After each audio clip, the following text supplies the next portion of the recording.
A new interview was just released with CEO of Gun Interactive, Wes Keltner, that gives us a little bit of some F-13 backstory, TCM details related to the sunsetting, as well as a bit of a timeline on when to expect the announcement of the next project. Stay tuned.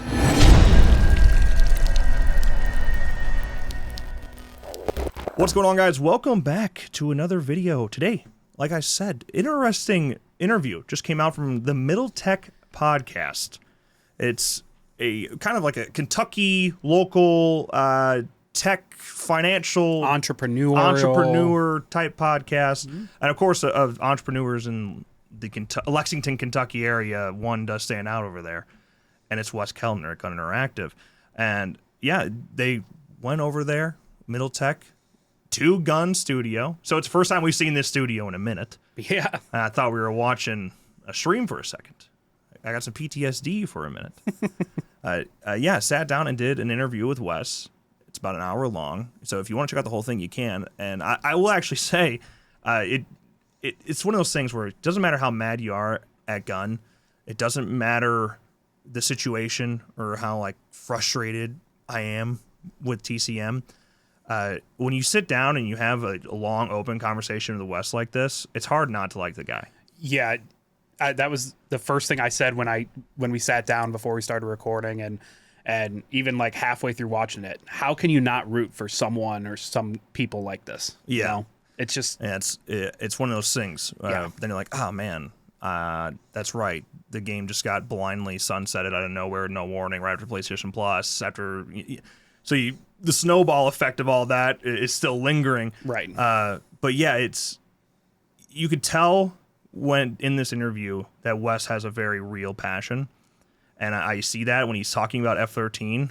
You can tell it still hurts. Yeah, it brought me back to those days and how I was feeling during that time, launch and pre-launch even, and all that stuff. And just remembering where we were, where we came from. Yeah. Yeah, you can see it's still there, which is why I kind of maybe he'd still be willing to go back. I know he said in the past that Horror Rank doesn't necessarily want to work with them again.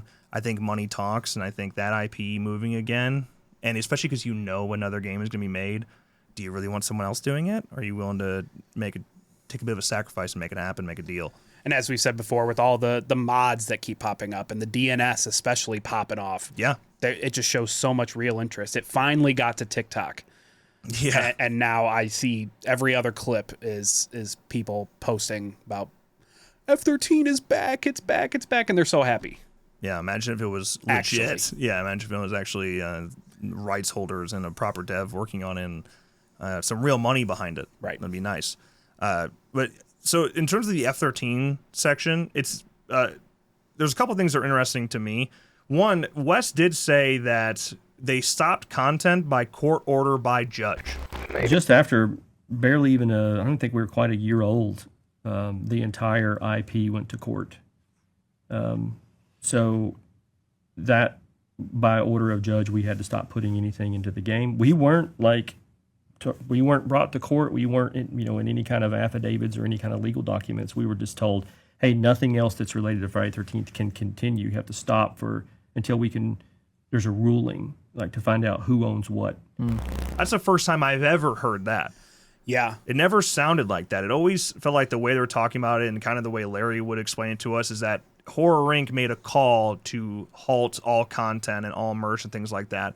Again, it was a reasonable call. It's one that makes sense because if you're out here making thousands and thousands for F-13 the game, millions of dollars. If you're out here making millions of dollars on the side while meanwhile you are actively suing somebody who is trying to get the rights to that IP, right, it makes you look even worse. So it always just felt like it was a Horror Inc. call. I mean, that's the first time I've ever heard like court order by judge is why we had to stop content. So that's interesting. Yeah. I don't know how accurate that is. It's been 7 years. Okay. A lot of things have changed. It feels like just yesterday, but also a lifetime ago at the same time. It was confusing then. It's confusing now. That's why people get paid a lot of fucking money to handle this type of stuff. Right. But I thought that was interesting. He also confirmed that over 15 million people bought the game. or downloaded the game, and however they got access to it, whatever, whether it was through PlayStation Plus deals and things like that. But 15 million players is pretty wild. So I've heard just recently, actually, I heard someone saying they couldn't even sell 2 million copies of F13. Like, nope. They made a boatload of money, and it came with like 4,000% increase in home entertainment sales. Like, right, the whole license made a boatload of money as a result of the game. It took the stagnant franchise and breathed new life into it until it was, put back on the vent. Yeah, and we had a time there. We had a run. We had a good run. Probably would have had multiple movies by now, things like that. Yeah, the game would have launched a lot probably, and then we got content from those movies into the game.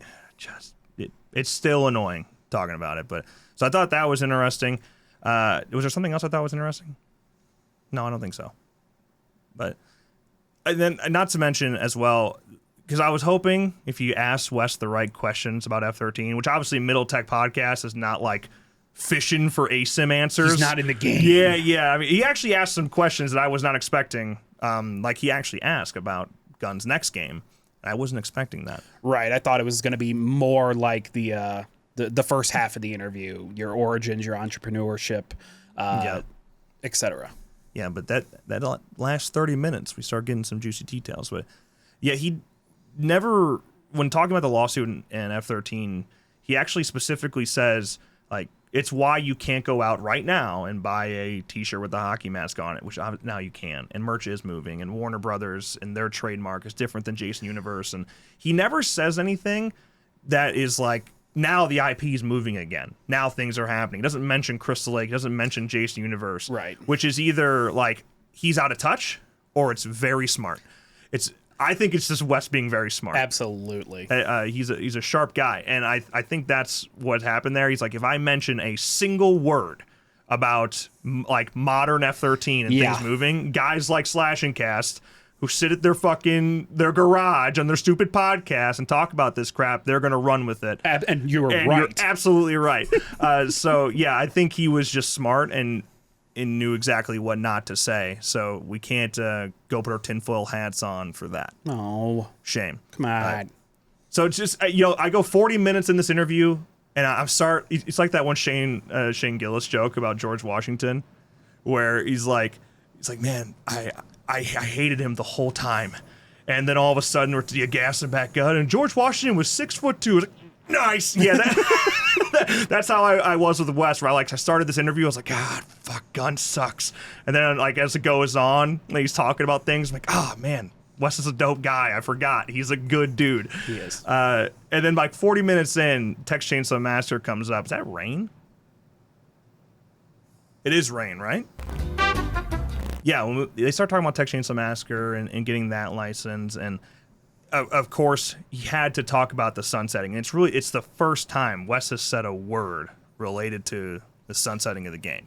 Yeah. The only thing he's posted on Twitter X was the anniversary of Remains. That wasn't even on X. That was on Instagram, and only Instagram, I think.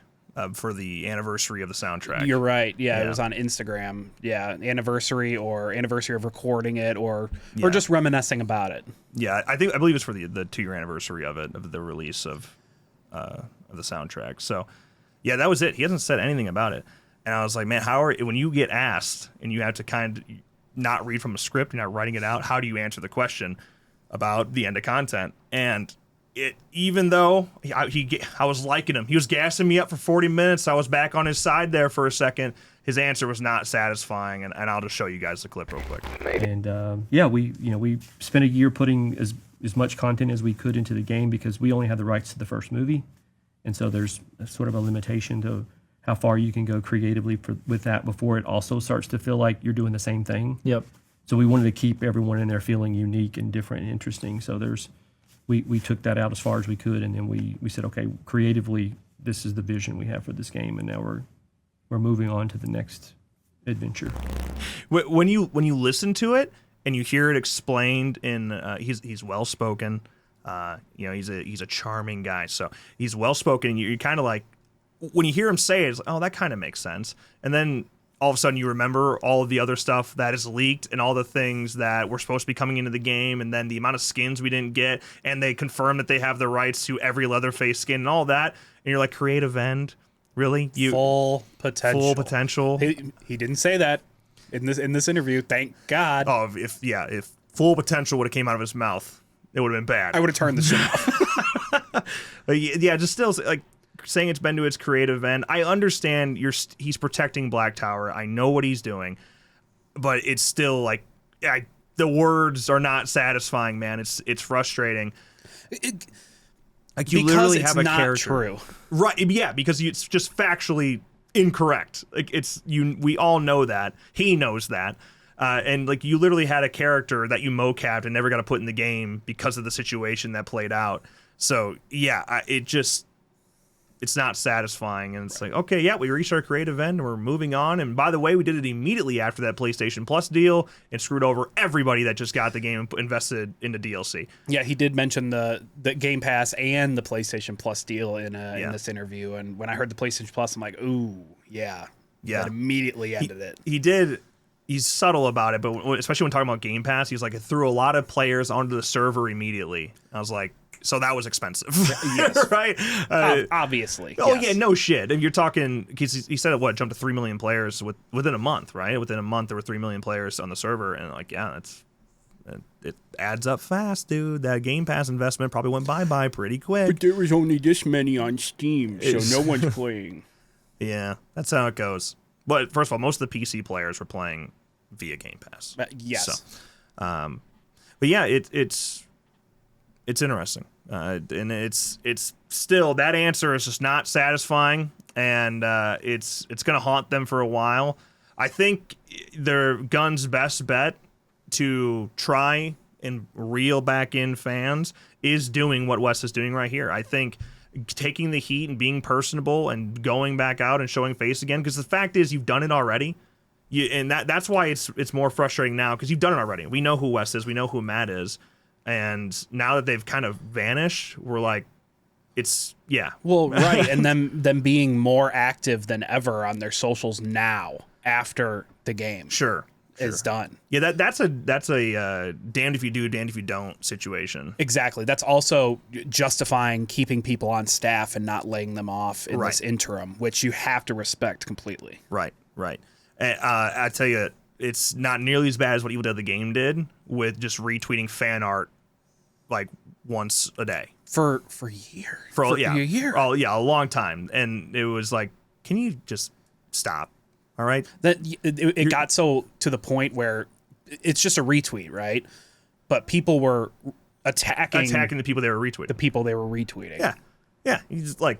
So that one, that's worse. At least they are tweeting things relevant to their game. They're making their own tweets with their own text content. Yeah. Even like Evil Dead the Game was doing stuff where it was just like Bruce Campbell fan art that had zero to do with the game. Yeah. It's like, okay, stop. You're embarrassing us. Yeah, at least there's game fan art. There's different anniversaries that they're touching on. Yeah, Jim Sedow's birthday. Yeah. So again, it's damned if you do, damned if you don't, because if they let the socials die, I think people would be mad about that. If they are active on their socials now, they're like, why are you even talking to us, dumbass? and it's always hindsight 2020. Yeah. You know, should they have posted more, except for, hey, clothing pack, buy it. Hey, sale, buy the stuff. That's all we were getting. Yeah. Should they have posted more before the end of content announcement? Yes. But where's the time machine at to go back and fix it? You just can't. Where's the time machine to go back and get a different dev team? Because that's what it's going to take. Yeah. To save the day. Yeah. He said what we already knew related to TCM, but it's not satisfying. It's still a bad answer. But I don't know what else you say. We're committing to it now. We're committing to the creative end. And we're moving on to our next project.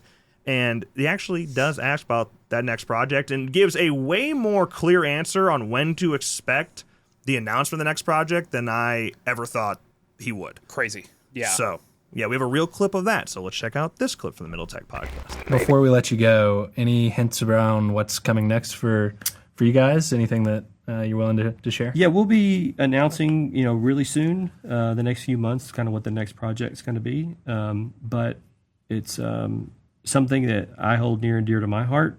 It's one of my sort of bucket list things to work on, and I can't really give you a whole lot more than that. But I think fans are going to love what we're doing. So he said, it was near and dear to his heart. So you're like, okay, it could be these recent Halloween developments or Friday the 13th, near and dear to his heart. But then saying it's a bucket list. Right. Unrelated. Not Friday the 13th. Not Friday the 13th. And I tell you what, if you just took the context of this quote, I would be like, it's Halloween, no brainer. But if it is Halloween and the mocap they just did with Kane is the same game, Kane Hodder, Ilphonic, all that's Halloween. If that's the case, it is far too soon to be announcing that game. Absolutely. Like, there's just no way. Yeah, we said they're the same. We said on Slash and Cast this week, I wouldn't expect to hear at the earliest Summer Game Fest 2026 at the earliest. Yeah, for if they were doing Halloween. So either we get an announcement on Halloween or at the Game Awards. Right. Okay, so that's the thing. He said a few months. That would fall into October. Perfect time to announce a Halloween game, or really any horror game, to be fair. Right. But it's perfect time to really announce a Halloween game. So I guess the one chance that it is a Halloween game, that door is open. Okay? Just put your tinfoil hat on. Bear with me. We got him back out. Okay? If Ilphonic was always the dev that was working on Halloween, which we don't know. Dev was never announced. We don't know.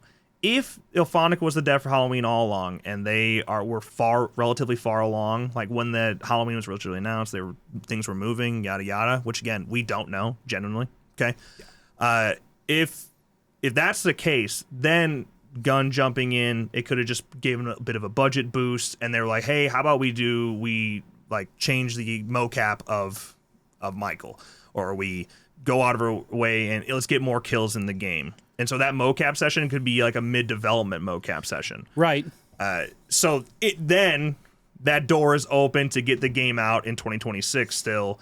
And if that's the case, you could potentially announce it this year. I mean, the sweet spot for really any game is 6 to 9 months from announcement to launch. And with smaller games, it should be even less, like 3 to 6. Yeah, right. Yeah, 4 to 6. Yeah, you want to be like right in there because the hype, especially now with ASIM and the way this community has turned a little bit, is over it. You run with the hype fast, get it out quick. Yeah. So announcing October and not releasing till the next October or summer, I don't know. So this is why I do think. Don't get me wrong, what I just said, it's a possibility, I suppose. What I do think is that whatever's being announced in 3 months, completely unrelated, completely different IP, completely different game. I don't think it's Halloween at all. I think they could be working on Halloween. I think they could be working on F-13. But whatever this is, it's different. I couldn't tell you what. I don't even know what, because in this interview as well, he said that basically 10 different films came to them, different IPs were offered to them that they turned down because they just didn't know how to really make it work or whatever. I'm sure we're getting our Crow game. Finally. There's no way he would have not told people, right? Because that was the whole thing. Is like, hey, I'm going to be transparent about this. I'll show you the starting process. We'll build it up, and right. So I don't think that's it. No. And it could be Nightmare on Elm Street, but everything we've ever heard about Wes Craven's estate and how it basically sounds like you need a lot of money to get into there. Right. Then you start throwing things about Stephen King would be maybe, but we know that he doesn't like video games the way he's been done in the past. So what else is bucket list near and dear to his heart? Bucket list near and dear to his heart. It doesn't sound like Scream. Highly doubt it's Child's Play. I don't think they're doing Child's Play. Yeah, it's going to be interesting. It might end up being a little bit more niche than we ever anticipated. Yeah. Could it be Hatchet? No, I wish, but no. Good luck getting a rating on a Hatchet game. This is also worth noting. If it is a completely different game than Halloween and what Kane just mocapped, or whatever Kane just mocapped, assuming it's Halloween, it's against all still rumors, okay? If it is different, Kane said that he did the first game, he did the second game, and now he's doing this third game, which is what the rumored Halloween game is. With Ilphonic. Kane, if he already did a mocap for another game, he would have said it. He would have leaked it. He would have. So safe to say he's not involved with whatever this game is. So it's not a slasher they could fit him into. I don't know. It's gonna be interesting to see. It's gonna be different. It sounds like. Could be. I just don't know what their options are. What's a bucket list item for what movies do they talk about a lot over there? What consistently comes up at Gun? At some point they've already leaked it. Where is it? Yeah. Look at the set. Look at the owls. Is that the answer? It's all TCM shit in there, man. Yeah, I don't know what it could be if not the ones that we have already theorized with our tinfoil hats, of course. Sounds like we're going to find out sooner rather than later, though, which is surprising. I really didn't expect that. Game Awards was the soonest I expected. So if it's even then, that's way too early. Well, for Halloween, I guess, yeah. Whatever game they just did mocap for. Again, it still looks bad. Ending content, saying "stay tuned" in the end of content announcement, and then immediately flipping and getting something out. Well, now, I mean, this interview basically, if we are buying into that, it does sound like the reason we were so comfortable ending content at this time was because we have this project sitting in our back pocket ready to go. It just doesn't put a good taste in the mouth of your consumers. Oh, no, I think, let me be clear. I know all of you that are hating already and are mad that you're already forgiving Gun? Hold on. Yeah, I'm ready for this whole thing to be taken out of context. Every part of this video is going to be taken out of context. Yeah, no, I think everybody should take everything with a grain of salt here. I think everybody should make their own decisions, and we should, instead of just buying it immediately and buying a big boy pre-order or whatever it may be, gauge gameplay, gauge reviews. Whoever the developer is a huge part of the equation. Like that is definitely going to be part of my decision making on how invested I wanted to be into this next game. But if it's a big boy IP like Halloween, like that, how do you? I don't know. It'd be hard to say no to that. As a horror fan, as a horror gaming fan, yeah, exactly. How can you not at least want it? Yeah, I gotta at least keep up with the news. I gotta at least keep up what's going on. I want a Halloween game no matter who's making it. Yeah. Even if it's Sunset Towers. And the thing is, as mad as I am at Gun, the fact is they're not going anywhere. So I don't want to root for their downfall. You know what I mean? It's weird because you're like, damn, I don't want to buy their shit because do they deserve it? Because they let me down again. But you're like, I want them to succeed because if they're succeeding, we as fans are happy, right? Like there's no denying that they've made games we love. Like F13, love that game. Why are all these people so fucking mad at Gun? Right. Because they've made 2 games that they absolutely love that were killed too early. Yeah. They love TCM. We love TCM, even though we hate TCM. Like there's no denying that they know how to design games. They do a very good job at it. Top tier. And they are true fans and they get shit right. Now, TCM after post-launch falls apart fast. The metagame's a mess. Live service. The live service is a mess. The content and what they charge, like Rush Week. Just some decision making like Rush Week, and then even going with Black Tower again. You go from Sumo to Black Tower. It's just a big fucking fall off. Okay, and so there's no denying that there's a tremendous amount of flaws that happened post launch, and even at launch, like their DLC plan right away was fucked up. Like having characters with unique abilities that cost $10 each, of course, is the definition of pay to win. Yep. And then no in-game currency, unlockable suck. Like we can talk about it forever. But can Gun take an IP and make a great game design around it and make a fun game? Absolutely. They just got to get those next steps right.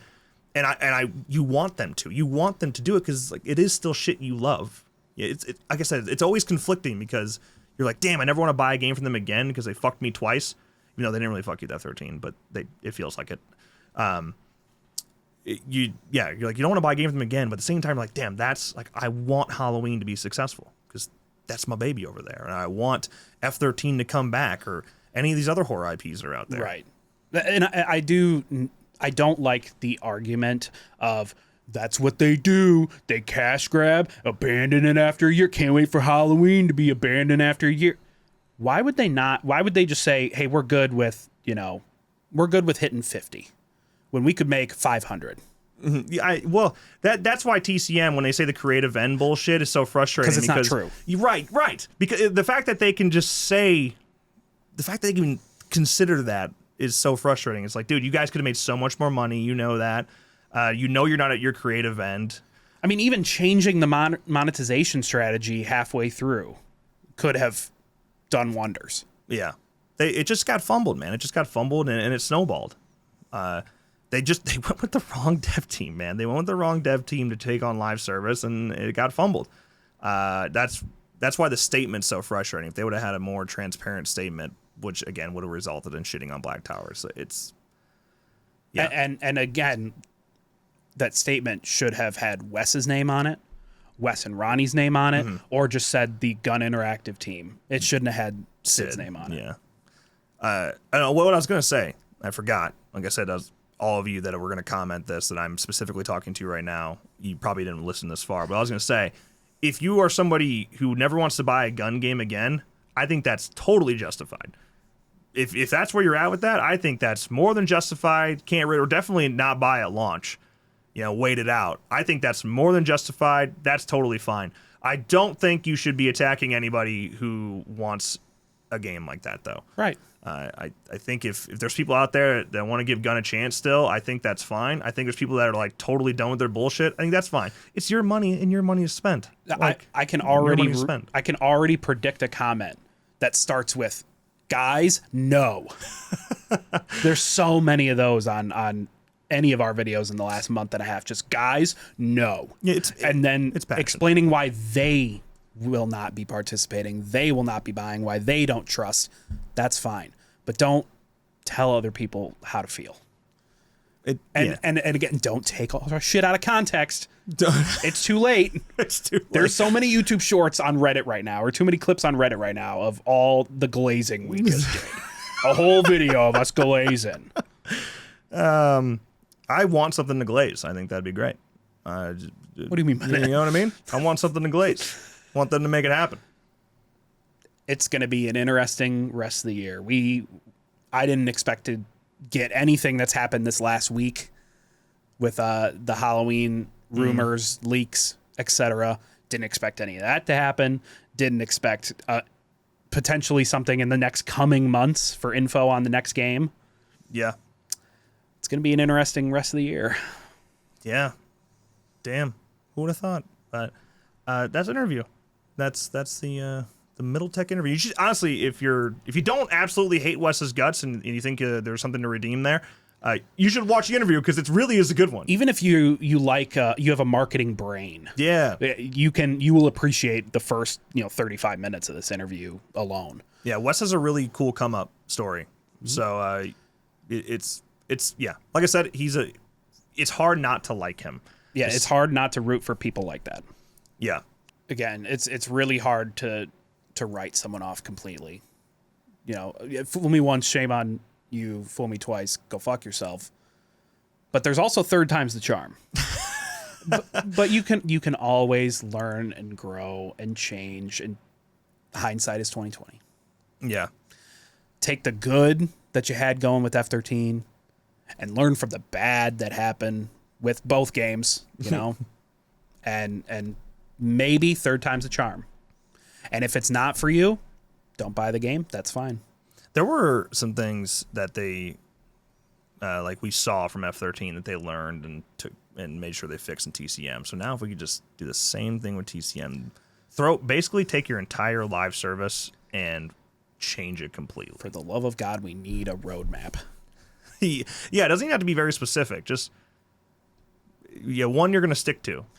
I tell you what, every game that's still going right now has a roadmap, and they hit it. And if they don't hit it, it's a month delay, not a forever delay. It's usually not even that. No.